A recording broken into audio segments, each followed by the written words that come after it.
Once upon a time in a small village, lived a cheerful young girl named Little Red Riding Hood. She was called so because of the vibrant red cloak and hood she always wore. One sunny day, her mother asked her to take a basket filled with delicious goodies to her sick grandmother who lived deep in the forest. "Stay on the path and don't talk to strangers," her mother warned. Little Red Riding Hood promised to be careful and set off on her adventure. As she walked through the forest, she admired the colorful flowers and listened to the cheerful chirping of the birds. Soon she encountered a cunning wolf. The wolf, pretending to be friendly, asked her where she was going. Forgetting her mother's advice, she replied, "I'm on my way to visit my grandmother who lives in the forest." The wolf's eyes gleamed with a devious plan. He suggested that Little Red Riding Hood pick some flowers to make her grandmother's day even brighter.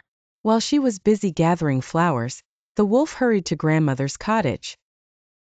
When the wolf arrived, he knocked on the door and imitated the sweet voice of Little Red Riding Hood.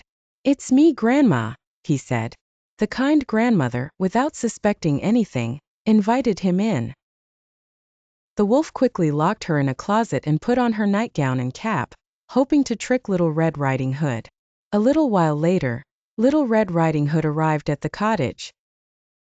She knocked on the door and heard the wolf's imitation of her grandmother's voice. "Come in, dear." Upon entering, she noticed something odd about her grandmother. "Oh, grandmother, what big eyes you have!" she exclaimed. "All the better to see you with, my dear," the disguised wolf replied. "Oh, grandmother, what big ears you have!" said Little Red Riding Hood. "All the better to hear you with, my dear," the wolf answered.